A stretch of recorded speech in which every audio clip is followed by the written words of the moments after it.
নমস্কার, ওঙ্কার বাংলায় আপনাদের সকলকে স্বাগত জানাচ্ছি। এই মুহূর্তে আমি অপরূপা রয়েছে আপনাদের সাথে। চোখ রাখবো এই মুহূর্তের অত্যন্ত কিছু গুরুত্বপূর্ণ খবরের দিকে। দুর্নীতি, তোলাবাজি, কাটমানি, এই সমস্ত বেআইনি কার্যকলাপের বিরুদ্ধে অভিযোগ জানাতে রাজ্য জুড়ে চালু হলো এবার ডেডিকেটেড টোল ফ্রি হেল্পলাইন। এই পরিষেবার উদ্বোধন করলেন মুখ্যমন্ত্রী শুভেন্দু অধিকারী। এদিন ভবানী ভবন থেকে রাজ্য ও কলকাতা পুলিশের গরিমা ফেরাতে এবং পরিকাঠামোর আমূল সংস্কার করতে কয়েকটি ঐতিহাসিক প্যাকেজ ঘোষণা করলেন মুখ্যমন্ত্রী শুভেন্দু অধিকারী। আমরা এই বিষয়ে বিস্তারিত জানবো। আমাদের সঙ্গে সরাসরি রয়েছে ওঙ্কার বাংলার প্রতিনিধি বিশ্বজিৎ হালদার, কিন্তু তার আগে শুনে নেব মুখ্যমন্ত্রীর বক্তব্যের বিশেষ অংশ।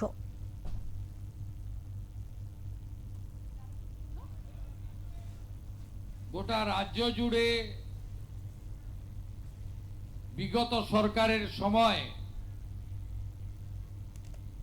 যেভাবে পুলিশ, স্বরাষ্ট্র দপ্তর তথা সামগ্রিকভাবে এই রাজ্যের বদনাম হয়ে গেছে, সেই জায়গা থেকে আমরা বেরিয়ে আসতে চাই। তাই এই টোল ফ্রি নম্বরগুলো আমরা শুধু ঘোষণা করা নয়, আমি এখান থেকে প্রস্থান করে সচিবালয়ে অর্থাৎ নবান্নতে কন্ট্রোল রুমেরও পরিদর্শন করব,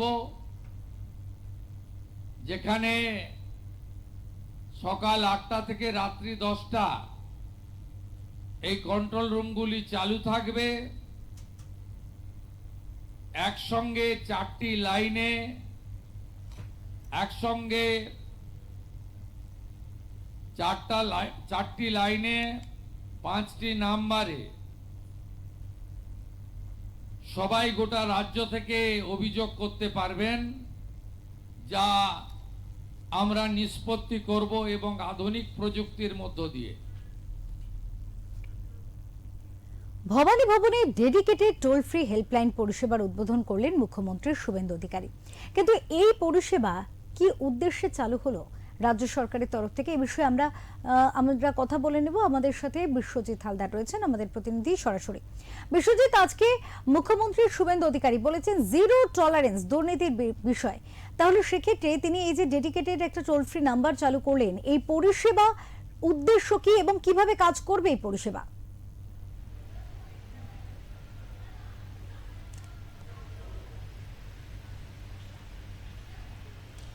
একদম। দেখো, রাজ্য সরকার যখন রাজ্যের পালাবদল ঘটে, যখন রাজ্যের নতুন সরকার বিজেপি সরকার আসে, তখন কিন্তু রাজ্যের মুখ্যমন্ত্রী শুভেন্দু অধিকারী তিনি কিন্তু পরিষ্কার বলে জানিয়েছিলেন যে এই যে সরকার, নতুন সরকার রাজ্যে এসছে, এই সরকারের কিন্তু নীতি হচ্ছে দুর্নীতির বিরুদ্ধে জিরো টলারেন্স নীতি নিয়ে তারা চলবে।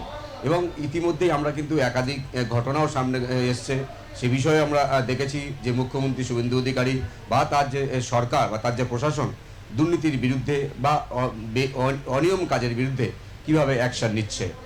এবারে তুমি জানো যে তৃণমূলের আমলে, গত 15টা বছর যে তৃণমূলের আমলে, তখন কিন্তু কাটমানি, তোলাবাজি, সিন্ডিকেট, এই ধরনের শব্দগুলো কিন্তু একাধিকবার সামনে এসেছে এবং এই ধরনের অভিযোগগুলো কিন্তু বারবার সামনে এসেছে। এবং তৃণমূল কংগ্রেসের যে সরকার, সেই সরকারের বিরুদ্ধে কাটমানি, সিন্ডিকেট এবং তোলাবাজির অভিযোগগুলো বারবার সামনে এসেছিল। এই সরকার বদলের পর এই বিষয়গুলোকে কিন্তু খুব ভালো করে তারা দেখেছেন। যে তুমি জানো যে বিজেপি কিন্তু প্রথম থেকেই কিন্তু তৃণমূল সরকারের বিরুদ্ধে এই ধরনের অভিযোগ কিন্তু সামনে আনছিল এবং তারা প্রশাসনে আসার পর তারা চাইছে যে প্রশাসনের যে কাজ সেটা স্বচ্ছতার সঙ্গে করা। এবং সেজন্যই শুধুমাত্র মুখে বলা নয়, সেজন্যই সাধারণ মানুষকে যাতে দুর্নীতিমুক্ত একটা প্রশাসন, একটা স্বচ্ছ প্রশাসন, কাটমানিহীন একটা যাতে প্রশাসন উপহার দেওয়া যায়, সেজন্য কিন্তু রাজ্য সরকার কাজ করছে। শুধু তাই নয়, আজকে আনুষ্ঠানিকভাবে মুখ্যমন্ত্রী শুভেন্দু অধিকারী ভবানী ভবনে তিনি একটা 4টে টোল ফ্রি নাম্বারে উদ্বোধন করেছেন। ভবানী ভবনে আনুষ্ঠানিকভাবে উদ্বোধন করেছেন মুখ্যমন্ত্রী শুভেন্দু অধিকারী। এবং শুধু টোল ফ্রি নাম্বার দেওয়া নয়, এই টোল ফ্রি নাম্বার যেখানে কন্ট্রোল করা হবে, নবান্নে একটি কন্ট্রোল রুমও খোলা হয়েছে। সেই কন্ট্রোল রুম থেকে কিন্তু সমস্ত অভিযোগ নেওয়া হবে। সাধারণ মানুষ তারা কিন্তু তাদের যে অভিযোগ, সেই অভিযোগগুলোকে এই টোল ফ্রি যে নাম্বার রয়েছে সেই নাম্বারে তারা জানাবেন এবং কন্ট্রোল রুমে সমস্ত যে ফোন আসবে সেগুলো কিন্তু রেকর্ড করা হবে এবং তার বিরুদ্ধে কী ব্যবস্থা নেওয়া হলো তার যে রিভিউ রিপোর্ট সেটা কিন্তু মুখ্যমন্ত্রীকে জানানো হবে। এটা কিন্তু মুখ্য সচিব মনোজ তিনি কিন্তু পরিষ্কার করে, মুখ্য সচিব যিনি রয়েছেন তিনি এটা পরিষ্কার করে বলেছেন। এবারে কিন্তু কাটমানির জন্য মোট 4টে নাম্বার টোল ফ্রি নাম্বার প্রকাশ করা হয়েছে। সেই 4টে নাম্বারের মধ্যে কিন্তু 4টে বিভিন্ন ভাবে ব্যবহার করা যাবে। সাধারণ মানুষ যদি কাটমানির বিরুদ্ধে কোনো অভিযোগ থাকে তাহলে কাটমানির জন্য আলাদা একটা টোল ফ্রি নাম্বার, সিন্ডিকেটে যদি কোনো অভিযোগ থাকে বা কার সিন্ডিকেটের শিকার হচ্ছেন তার বিরুদ্ধে অভিযোগ জানার জন্য একটি আলাদা নাম্বার। এবং রাজ্যে একাধিক সময় তুমি জানো যে বিভিন্ন মহিলারা পশ্চিমবঙ্গের বিভিন্ন এলাকা থেকে তারা যে চোলাই মদ, সেই মদের বিরুদ্ধে কিন্তু তারা সোচ্চার হয়েছিল। সেই মদ বিষয়ে যদি কোনো অভিযোগ থাকে তার জন্য একটা আলাদা আলাদা নাম্বার দেওয়া হয়েছে। এবং যদি টোলে যে বালি এবং একাধিক যে ট্রাকগুলো রাস্তা দিয়ে যাওয়ার সময় যে বেআইনি টোল ট্যাক্স নেওয়া হতো, সেই বেআইনি টোল ট্যাক্সের বিরুদ্ধে ব্যবস্থা নেওয়ার জন্য কিন্তু একটা নাম্বার চালু করা হয়েছে।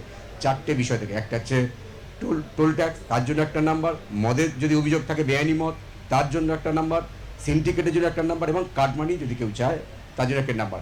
একাধিক সময় তৃণমূলের সময় কিন্তু 15টা বছর তারা অভিযোগ উঠেছিল যে সরকারি পরিষেবা পাওয়ার ক্ষেত্রে, ধরুন আবাস যোজনা বা বার্ধক্য ভাতা বা যে সরকারি যে সুযোগ সুবিধাগুলো সাধারণ মানুষের জন্য ছিল, সেই পরিষেবা পাওয়ার ক্ষেত্রে তৃণমূলের যে নেতা মন্ত্রীরা ছিলেন বা কর্মীরা ছিলেন বা বুথ স্তরের যারা নেতারা ছিলেন তাদের কিন্তু কাটমানি দিতে হতো, তবেই সরকারি পরিষেবা পাওয়া যেত। এই যে কাটমানি নেওয়ার যে প্রবণতা গত সরকারের, তৃণমূলের সরকারের আমলে 15 বছর চলেছে, এই পরিষেবা পেতে, সরকারি পরিষেবা পেতে এখন যাতে কোনো ধরনের কাটমানি দিতে সাধারণ মানুষকে না হয় সেজন্য এই টোল ফ্রি নাম্বার চালু করা হয়েছে। যদি কোনো সরকারি পরিষেবা পাওয়ার ক্ষেত্রে কোনো নেতা বা কোনো প্রশাসন বা কোনো সরকারি কর্মচারী যদি কোনো কাটমানি দাবি করে থাকে তাহলে সাধারণ মানুষ এই টোল ফ্রি নাম্বারে তারা অভিযোগ জানাতে পারবেন। এবারে এই যে টোল ফ্রি নাম্বারে অভিযোগ জানাচ্ছেন সাধারণ মানুষ, সেই অভিযোগটা কিন্তু নবান্নে যে কন্ট্রোল রুম খোলা হয়েছে, আজকের রাজ্যের মুখ্যমন্ত্রী শুভেন্দু অধিকারী স্বয়ং সেই কন্ট্রোল রুমের উদ্বোধনও করেছেন এবং ঘুরেও দেখেছেন তিনি। সেই টোল ফ্রি নম্বরে ফোন করলে সেই কন্ট্রোল রুমে অভিযোগটা আসবে, রেকর্ড করা হবে এবং সেই অভিযোগের পরিপ্রেক্ষিতে রাজ্য সরকার কী ব্যবস্থা নিয়েছে তার যে রিভিউ রিপোর্ট সেটা কিন্তু মুখ্যমন্ত্রীকে জানানো হবে। অপরূপা, একেবারে বিশ্বজিৎ, এক্ষেত্রে আরো একটি প্রশ্ন রাখবো যে একই সঙ্গে আরো বেশ কয়েকটি গুরুত্বপূর্ণ ঘোষণাও করেছেন মুখ্যমন্ত্রী, সে বিষয়ে জানবো তোমার কাছ থেকে।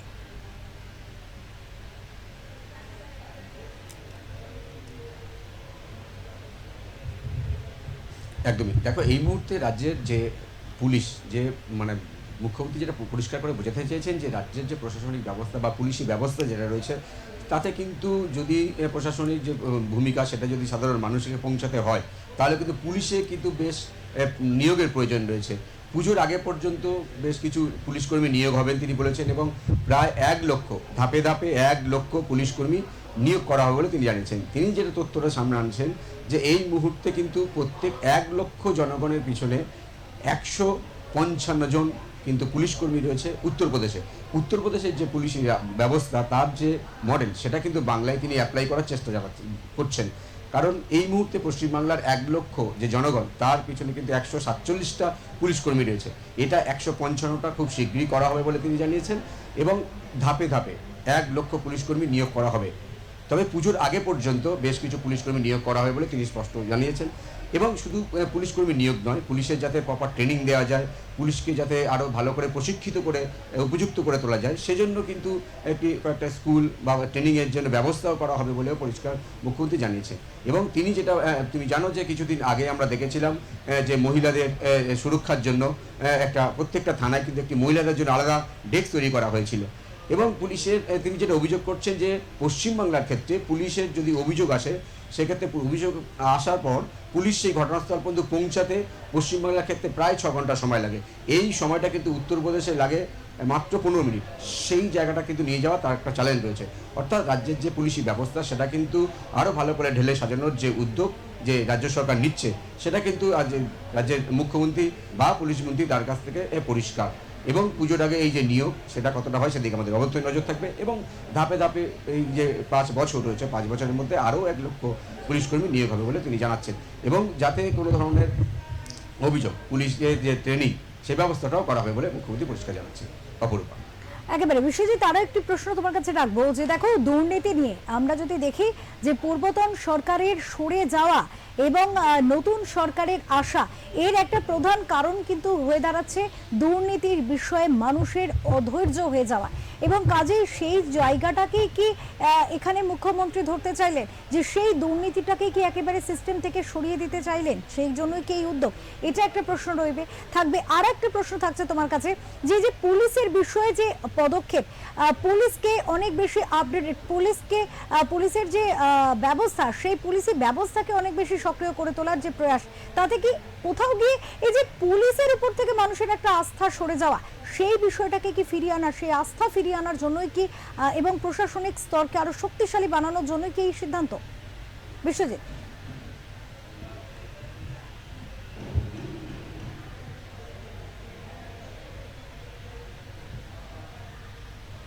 একদম দেখো, তুমি যখন কিন্তু রাজ্যে 15টা বছর যে রাজ্যে তৃণমূল সরকার যখন রাজ্য শাসনে ছিলেন, তখন কিন্তু বিজেপির পক্ষ থেকে একাধিকবার অভিযোগ করা হয়েছিল, বা বিরোধীর পক্ষ থেকে এই অভিযোগটা বারবার সামনে আসতো, যে কার্যত পুলিশ তৃণমূলের হয়ে বা রাজ্য সরকারের হয়ে কাজ করছে, পুলিশ কোথাও পুলিশ ব্যবস্থার মধ্যে কোনো রাজনীতিকরণ করা হয়েছে, এবং রাজনীতি এবং পুলিশ এই প্রশাসনকে আলাদা। বর্তমান যে সরকার, এই মুহূর্তে বিজেপি সরকার বা রাজ্যের মুখ্যমন্ত্রী শুভেন্দু অধিকারী, তিনি যেটা পরিষ্কার করে বলতে চাইছেন যে এই মুহূর্তে পুলিশের যে রাজনীতিকরণ গত 15 বছরে হয়েছে তৃণমূলের আমলে, পুলিশ যে রাজনীতিকরণ থেকে সম্পূর্ণ আলাদা করা, পুলিশের যে নিজস্ব একটা যে সংস্থা, যে তারা যাতে স্বাধীনভাবে তারা যাতে কাজ করতে পারে, আইন মেনে সংবিধান মেনে তারা যাতে কাজ করতে পারে, পুলিশের সঙ্গে রাজনীতির যে যোগ আগে 15টা বছর ছিল তার থেকে আলাদা করার একটা ব্যবস্থা তিনি আনতে চাইছে রাজ্যে, যাতে পুলিশ যে সংবিধান মেনে যে আইন রয়েছে সেই আইন মেনে তারা যেন কাজ করতে পারে। কোনো নেতা বা কোনো রাজনীতি কোনো ব্যক্তি যদি পুলিশকে যেন প্রভাবিত করে যেন কোনো বিচারে যেন প্রভাব না পড়ে, পুলিশের মতো করে যেন স্বাধীনভাবে কাজ করতে পারে, এই বিষয়টা কিন্তু তিনি বেশি করে সামনে আনার চেষ্টা করছেন। এবং তার যে এই মুহূর্তে যে পুলিশ মন্ত্রী হিসেবে তার যে একাধিক পদক্ষেপ, সেই পদক্ষেপে কিন্তু পরিষ্কার হয়ে যাচ্ছে যে এই মুহূর্তে পুলিশকে তার স্বাধীনভাবে কাজ করতে দেওয়ার যে কথা, সেই শুধু কথায় কথা বলছেন না, কাজেও তিনি দেখাচ্ছেন। আমরা দেখেছিলাম যে বারুইপুরের যে ঘটনা ঘটেছিল, সেটা কিন্তু রাজ্য রাজনীতি উত্তাল হয়ে পড়েছিল। এবার সেখানে দেখেছি পুলিশের যে ভূমিকা বা পুলিশ যে কাজ করেছিল সেটা কিন্তু তিনি প্রশংসা করেছেন। এবং সেই সঙ্গে তুমি জানো যে তারাতলায় যে বহুতল ভেঙে পড়ার যে বিষয়টা সামনে এসেছিল, সেখানে পুলিশের যে উদ্ধার কাজে পুলিশ হাত লাগিয়েছিল, পুলিশ যে কাজ করেছিল, সেই কাজে কিন্তু তিনি যে পুলিশ যে উদ্যোগে যে কাজ করেছিল সেটা নিয়ে কিন্তু মুখ্যমন্ত্রী বা পুলিশ মন্ত্রী আজকেও তিনি প্রশংসা করেছেন। অর্থাৎ পুলিশের থেকে যে রাজনীতির যে যোগ আগে গত 15টা বছরে যে পুলিশের যে রাজনীতিকরণ, সেটাকে থেকে কিন্তু পুলিশকে স্বাধীনভাবে কাজ করতে দেওয়ার যে মানসিকতা, সেটা কিন্তু আজকে সত্যি সত্যি প্রকাশ পেয়েছে। অপরূপা, অনেক ধন্যবাদ বিশ্বজিৎ, অনেক ধন্যবাদ তোমাকে। আমাদের সাথে ছিলেন আমাদের প্রতিনিধি বিশ্বজিৎ হালদার, এবং অত্যন্ত গুরুত্বপূর্ণ একটি বিষয় নিয়ে আমরা কথা বললাম, যে মুখ্যমন্ত্রী শুভেন্দু অধিকারী তিনি কিন্তু যে দুর্নীতি, সিস্টেমের ভিতরে থাকা দুর্নীতি যা নিয়ে মানুষ ভীষণভাবে বিরক্ত, সেই দুর্নীতিকে কিন্তু তিনি একেবারে সিস্টেম থেকে সরিয়ে দেওয়ার জন্য এক অভিনব পদক্ষেপ নিয়েছেন। আর একই সাথে পুলিশের ওপর থেকে এই যে দলদাস ট্যাগ, সেই ট্যাগ যাতে সরে যেতে পারে এবং পুলিশ যাতে স্বচ্ছভাবে কাজ করতে পারে, সক্রিয়ভাবে কাজ করতে পারে, সে কারণেও কিন্তু তিনি একাধিক পদক্ষেপ নিচ্ছেন, যা স্বাভাবিকভাবেই আগামীতে রাজ্যের জন্য এবং রাজ্যবাসীর জন্য অনেকাংশে সুফল বয়ে আনবে, এমনটা কিন্তু আশা রাখাই যায়। পুলিশ বন্ধুরা রয়েছেন, প্রেস মিডিয়ার ফ্রেন্ডসরা আছেন,